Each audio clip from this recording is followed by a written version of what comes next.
Costly mistake that home buyers make, number 3, is thinking that it's always cheaper to rent than it is to own. You're going to find a lot of information online that will tell you what it is that you want to hear. If you think that it's cheaper to rent than it is to own, you're going to find a lot of information about that. If you think that it's better to own than it is to rent, you can find information like that also. What it comes down to is your specific scenario. But when we see market research reports from economists at places like Zillow and Trulia saying that it's actually 38% cheaper to own than it is to rent, we start paying attention to those things. But here's a few other things to think about when it comes to the benefit of home ownership.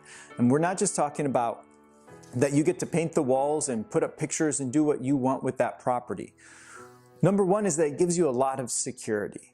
You're not going to have a landlord that comes and tells you, hey, you have to move because I'm going to sell this place, or hey, renewal for the lease, I'm going to jack up the price on you now.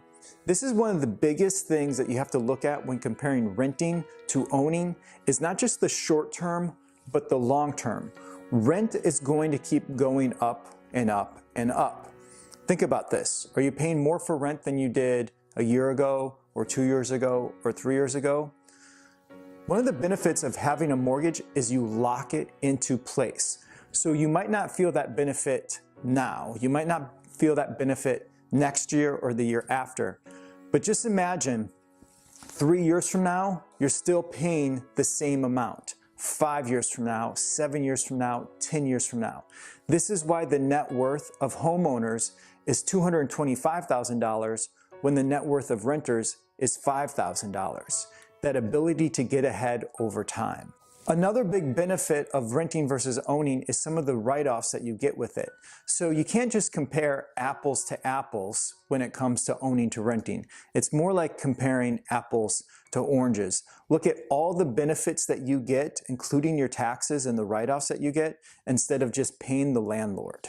Now, I wouldn't say that tax benefits is the number 1 reason why you should buy a home, but it is a nice benefit. Now, for full disclosure, I'm not an accountant, a financial advisor, or a mortgage lender, so you want to talk to one of them or all of them so that you understand the financial benefits of your write-offs when it comes to being a homeowner.